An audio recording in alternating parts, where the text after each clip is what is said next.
Okay, hi everyone. I'm Adair, the founder and CEO of Pausa Consulting. I'm a fractional COO that helps small businesses and startups scale on the operations and sales side of the business. Welcome to Pause, Reset, and Rise, an interview series where we dive deep into the real stories behind business ownership. In this series, we're peeling back the layers to explore the true challenges of starting and growing and scaling a business. We're here to discuss the hard choices from selecting the right technology to building your dream team and everything in between. This isn't about the highlight reel. It's about the not so pretty decisions that define success. So, are you ready to pause, reset, and rise with me? All right. So today we've got Christina Greene from Christina Greene Jewelry. If you do not know her brand, definitely check out her website. She has amazing, fabulous gold and turquoise earrings, bracelets, everything that works, and even clothing.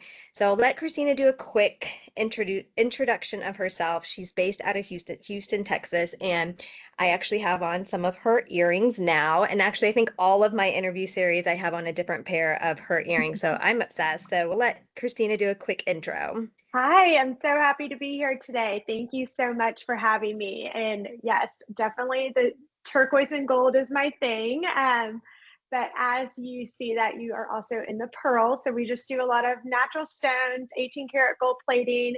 And then just recently this last year, I decided to take my boutique experience and bring it online. So in my store here in Houston, I have clothing and other accessories outside of just the jewelry I design. And I decided to put those items online so people all over the world can shop my curated collection outside of the jewelry that I sell in store, online, and then wholesale. I love it. Okay, so for those that may not know anything about you, let's give them a brief background. So, when did you start your business and how long have you been in business?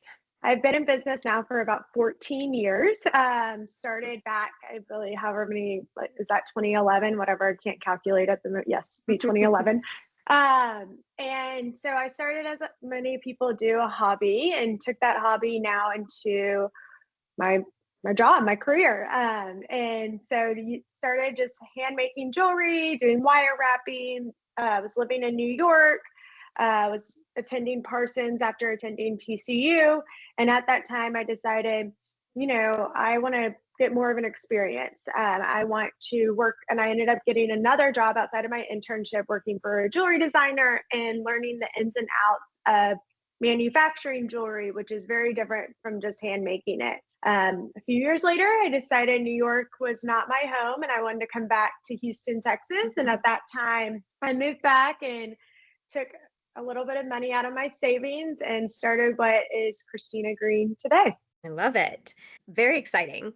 So today we're going to just dive into a multitude of things. So to start, looking back at your 14-year career and starting your business, is there anything that you would have done differently from the beginning? Yes. Like I said, I started not like everyone, but like I feel a few people, just a hobby that turned into a career. And one thing that I look back on is I wish I had a little bit more of a business plan. I wish I had a lot of the documents set in stone, an employee handbook, all the little things that can really help you drive your business and really give you the direction that you need to go in. And doing that several years later, it takes a whole lot more time and effort, and you have to dig through a lot more. And your vision, and it's okay for your vision to change because my vision has changed some throughout the years, and just the world of technology and things have changed. But and it's good to kind of go with change because otherwise you'll be left behind. However, that is one big thing I wish I would have done to start. Okay. And so what's one decision you made that significantly contributed to your success?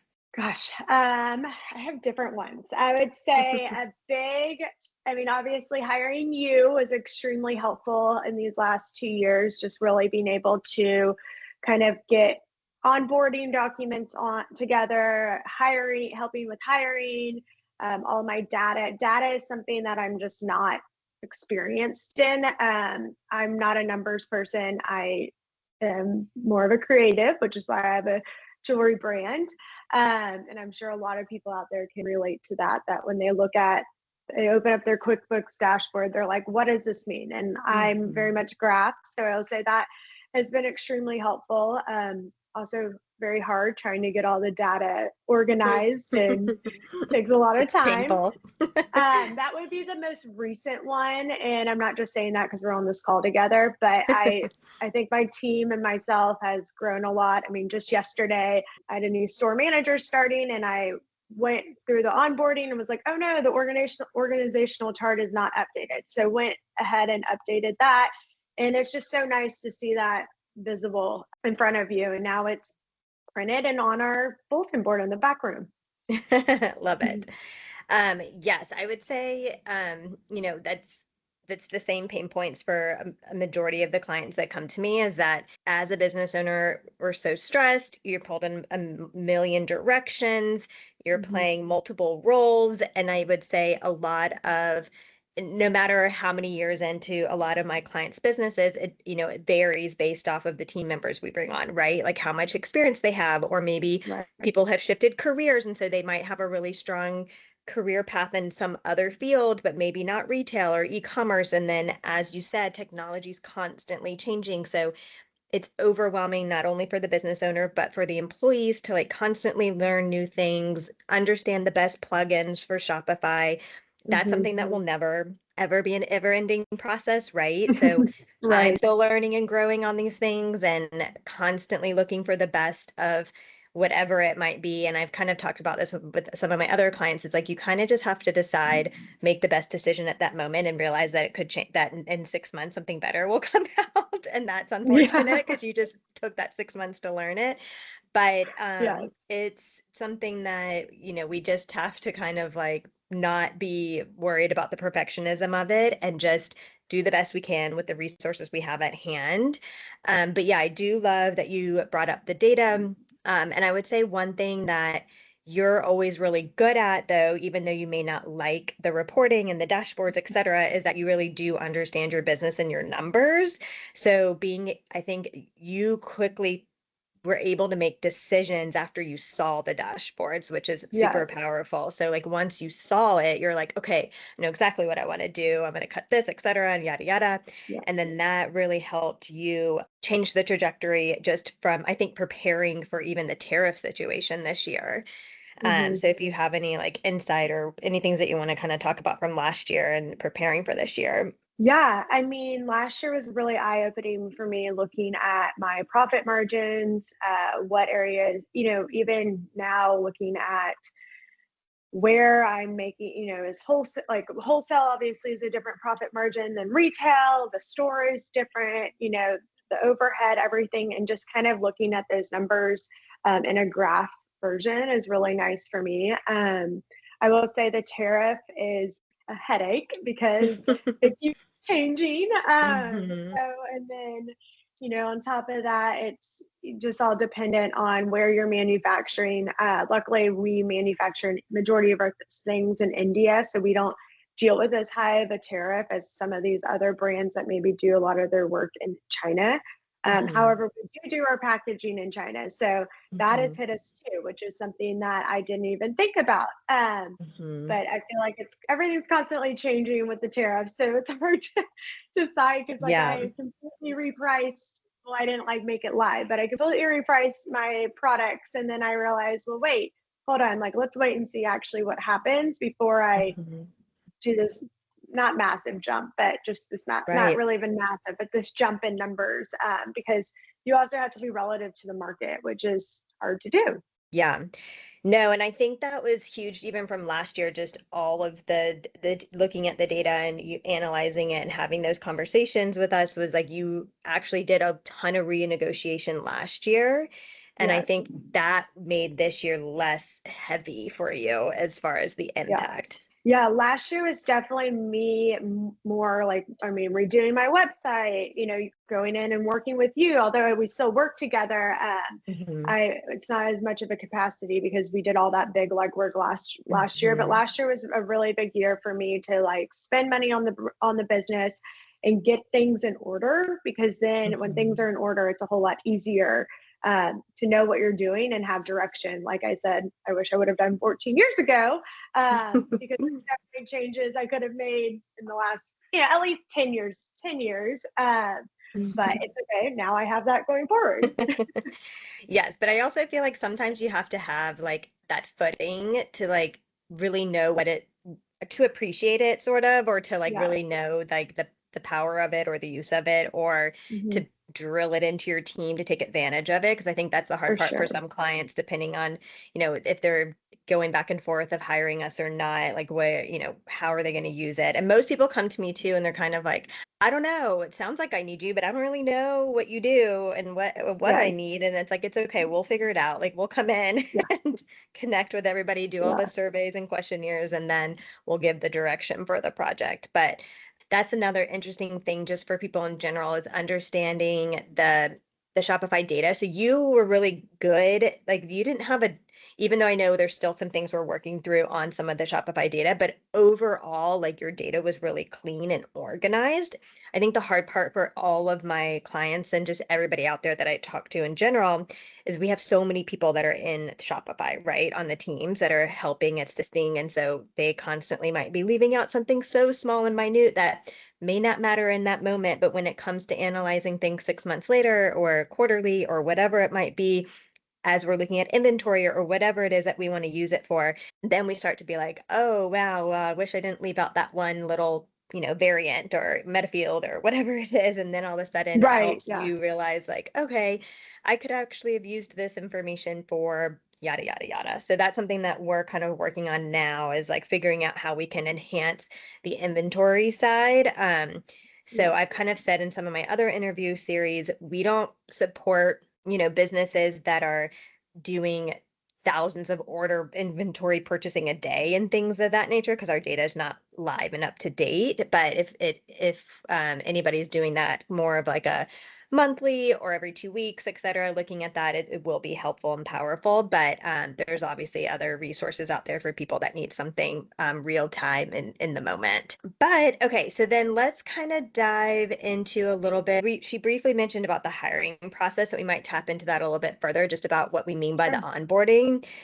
So for the team, we dove in, we really figured out all the SOPs that might be missing. We also had so many new and important things that you had implemented technology wise with just even from returns to inventory to bars, bar scanners and things that you had to put into Loom videos. And so just talking about a little bit like the power behind that and how that supported your time and energy. Absolutely. I mean, I think for me, yes, like I keep saying, last year was my year. I like felt like I wanted to get all the operational things in order. So hopefully maybe we're halfway through this year. So hopefully the rest of the year is just focused on marketing and sales and growing the business. But yeah, I will say like my favorite Shopify app I have right now is Easy Scan. And that was something that you helped, I think we kind of found together, but it's so great for counting inventory, so that way your inventories are correct, and so that way the data is correct. But there was a lot of new technology we brought on, from Endear to Easy Scan to I'm blanking on some of the other ones, but it feels like a lot. From my returns, which I use Redo, from wholesale. So with that being said, like we had to record a bunch of looms and tangos, which we now in our back room, we at our fulfillment desk, we have a binder, which is really nice. Tango is a great software that follows the steps, and so you can watch it online, which is in our onboarding document that you helped us create. So there's a link, and they can check that they've watched it, and it's always there and living there. But furthermore, you can print it out as a PDF, and it's in what everyone loves still to this day is paper goods. So you can go through and look through each tab, and it's from how to fulfill an online order, how to fulfill a wholesale order, how to transfer inventory. Because what I've found is if someone doesn't do the process of even transferring out a piece of jewelry that's going to a donation, then your inventory is off. So then it affects not only your bottom line, but it also affects like, okay, well, someone just ordered that online. Or for me is wholesale, is when people are wanting X amount of pieces and you're like, yes, I have that X amount. Well, if you're one off, that affects your order and it delays your order. And it's just a headache. So making sure everyone is the SOPs, making sure everyone's trained in them. Before you came on, I didn't have a big training process. And I think that my biggest pain point outside of data is managing employees. It's definitely hard because it's all over the place. And so that has been something, you know, like I said, I had a store manager starting yesterday, and although she came in with a lot of experience, she doesn't know our software. So that's a big part of what she's doing right now as we speak, is going through all those different tabs and resources and going through the handbook that you helped me create. And, you know, I've uploaded that handbook to Homebase so everyone can reference it, and just having that rather than, and it avoids a lot of confusion, I think is a big part. Definitely. And then even just helping with the handbooks to create our employee reviews and the surveys and all the things, like everything just kind of ties back to each other, right? And so I think that was super powerful for all of my clients to be able to use those resources together to hold their team accountable and put the bar high and have people, you know, either raise up or, you know, walk away. Right. And that reminds me, I need to put those in the calendar, 30-day review, 60-day review. So exactly. So to go back to what you're saying too about Shopify and everything.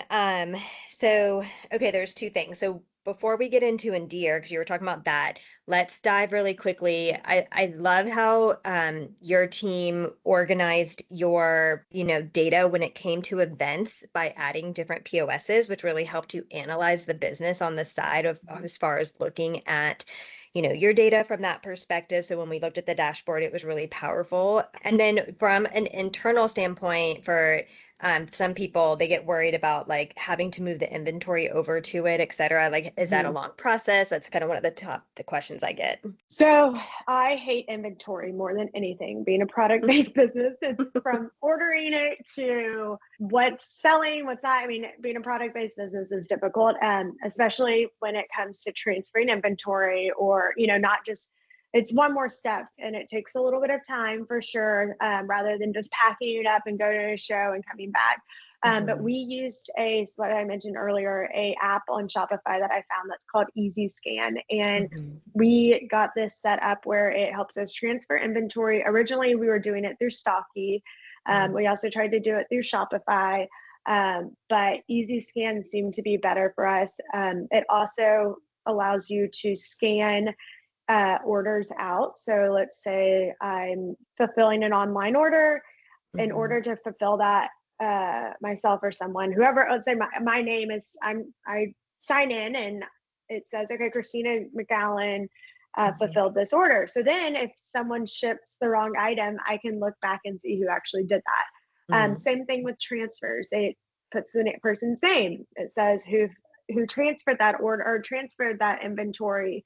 And then it also, my favorite part is it like yells at you and tells you, hey, no, we don't have that in inventory. So you can kind of real time check things. And we also use it to check inventory. So I think that has been our favorite new app. Just because I know Shopify is developing and constantly changing, but this one has been really great because you just use your scanner and it makes the process a whole lot quicker. Awesome. Okay. And then for those that are doing wholesale as well, I know you use the B2B. Like, how's your experience been with that? So we switched recently. We switched to Wholesale Gorilla. Actually, another wholesaler suggested it. I will say it's still a pain point. It works. It comes through as another channel, which is nice. So it does tell us, okay, these are from Wholesale Gorilla. But we've learned that most of our wholesalers just email us directly and then we enter them as draft orders. Hopefully eventually we'll get big enough where we can just do Shopify Plus, but right now it doesn't sound, it's not, you know, economically the right decision. But it is nice for inventory to live underneath one store. We played with the idea of having two different stores and getting another app to connect the two stores to make sure inventory was correct. But then I don't know, that felt like a nightmare because with how many trunk Mm-hmm. shows we do. So it's a good solution. I do wish there was a better one, but luckily I Mm-hmm. have a virtual assistant that does all that for me. So I don't Yeah. have to enter in any orders. I would say the draft order with the wholesale can be a big pain point in like the data for my clients and like when we're looking, if it's things that aren't cleared out or paid or, something of that nature and are sitting there, it can kind of mess up the numbers and reflecting of what things are. Yeah. But yes, okay, great. All right, so let's move quickly into Endear. Kind of it's been like a pain, a positive and a negative for people in general. I think there's a lot of pros to it. However, it can be tricky with team members that may not be working full time with a team and really getting in and taking advantage of it. Yes. So I am actually having to learn it a lot more now, which you're helping me with, because it wasn't something that I was kind of, well, I know you tried to At the teach me on bandwidth that. with last Yes, year, I yeah. didn't have time to do it.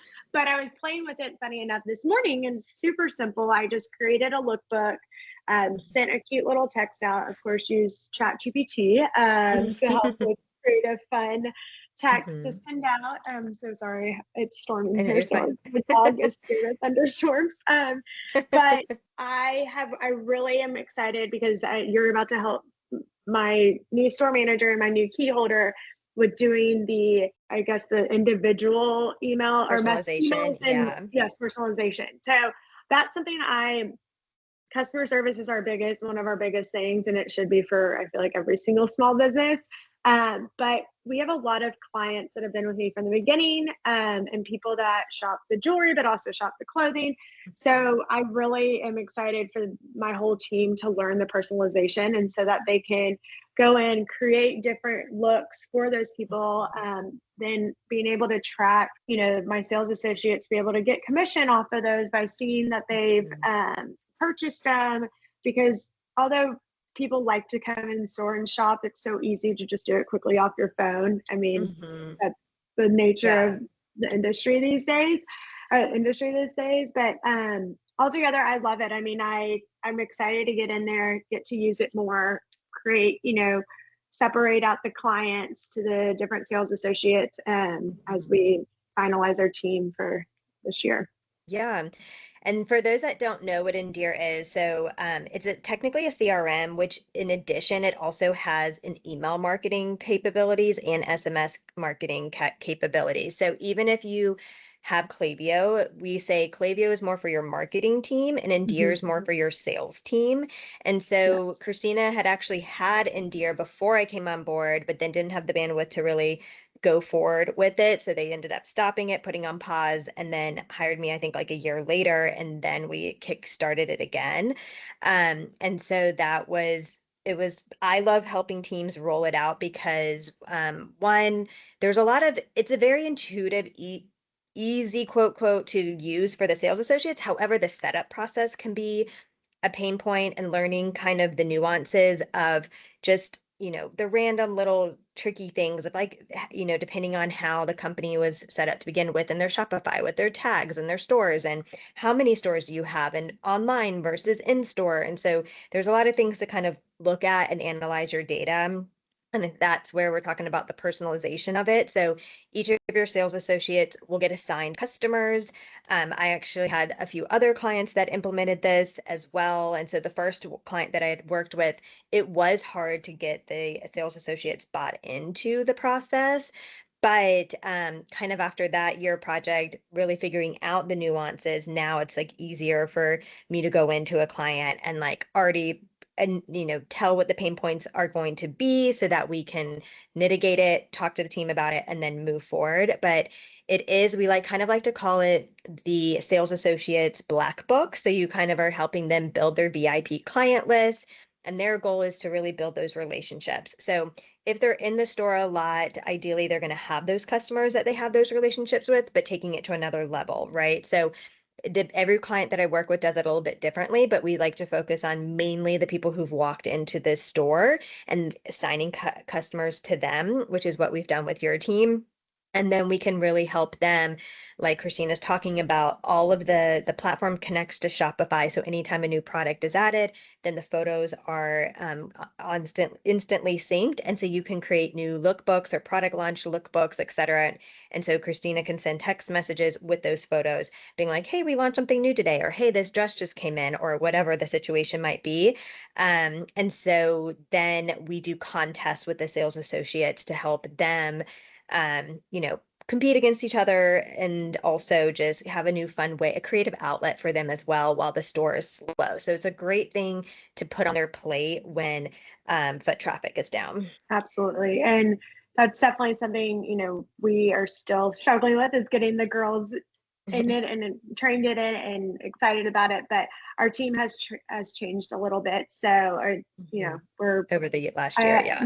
Yes, it has. It's been it's been retail, I guess, is what it is. But, Adair's actually working with my store manager and key holder next week to train them in it so that everyone else can be trained in it. I'm getting trained into it. I'll see how much I use it. I'm still old school. I can't help it. I just text people pictures, but Yeah. I do like the data. Like and Deer has an app, which is really great. So I just got someone that responded back to a text message. So, Awesome. everyone lives off their phone. So that's always a nice thing. So. And then we kind of used and we're going to kick that started again, but last year we really used the Power BI data to show the best sellers per month. And so we could focus on like, hey, last year this was our number one item that we sold. So then we started to look at, okay, so since you purchased this, we think you would like this. And so that was really powerful and helpful. And kind of gave a more personalized touch. So when we're talking about the personalization, that's what we mean there. All right, so we'll kind of to wrap up our questions. If what's one lesson we kind of touch base on this, but let's see if anything else comes to mind. What's one lesson you wish you had known sooner in your entrepreneurial journey? Oh man. I already kind of touched on how it's, being a manager or employees is a very tough pain point. So I think one thing for me is like, it was nice to be able to send resumes to you to review. That was definitely a big pain point for me, is like interviewing, because like, you just don't know. And now a lot of things, as you see now, is like through Zooms, everyone wants to do their first interview on Zoom, which is a good and bad thing. Another pain point, actually, this is something that I didn't touch on, but what direction to go, like where to spend our efforts, where to spend our dollars. I'm really bad at saying yes. I'm not very good at saying no to all things, including my daughter. But, do I want to focus on wholesale? And I think you can even shed light on this. Like we spend a lot of our time growing the wholesale side of things, and then you get hit by the tariffs and you're like, well, wow, that really hits your profit margin. So like, should you be focusing that time on wholesalers? Should you be focusing on direct to consumer? And still to today, I feel like I'm still spread thin in all different areas. And we sat next to each other at the Southern Sea, and I was like, my word that I'm writing down is simplify. So definitely trying to do that and using the data and actually seeing like, okay, like trusting the data, I guess, is the thing that I'm kind of trying to do this year. And it may not be focusing on wholesale. It may be focusing my dollars and efforts on direct to consumer. Yeah, no, for sure. And I think that is what's so nice, is that sometimes I see clients go from like running around with their head cut off and doing all the things, and then realizing once they have the power of the data behind their decisions, they kind of can like slow down a little bit and be like, okay, I don't have to be all things, right? So it's like, let's focus on what we know brings the ROI and can like help the business, grow to whatever the goal is next. Okay, I love that. So last thing, if you could give one piece of advice to a female entrepreneur starting out, what would it be? And or if you have a favorite quote. I'd say go with a plan. You don't always have to follow your plan, but it's nice to have something at least written down. I think being the creative mindset that I have is, and we just touched on, is that I kind of dream big, and it's good to dream big, but I go Yeah. everywhere and I'm like, I am superwoman and I can do everything, which no one can do everything. I would utilize, and I think I'm very into AI these days. And I think even just using the data like you'd give me is like, go in there, dump your thoughts, and then let them spit out to you and then come up with your plan.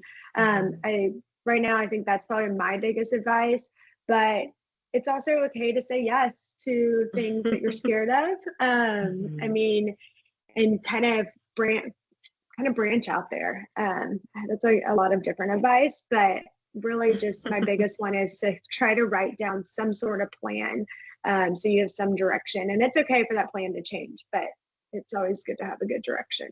I love it. Awesome. Okay, so for those again that have not been to our website, I actually have two other pairs of earrings sitting next here. We see if we can see them, but I change out my earrings because that's how I'm always in Zooms and no one can see my outfits. But yes, definitely head to her website, go do some shopping. I love all of your items, but thanks so much for joining today and sharing your journey. I know it will be so helpful. I get so many questions from clients, but also just people looking to work with me and or just people in my networking groups. And I always want to like say, oh, I wish I could share this information about this client, but everything I do is private, right? Like I sign NDAs with all my clients, so I'm not going to go share their story for them. So I think this is so helpful for them to be able to hear it straight from the business owner and then be able to help support their business decisions. But all right, well, thank you so much. Of course. Appreciate it. It was so fun. Thanks for having me today.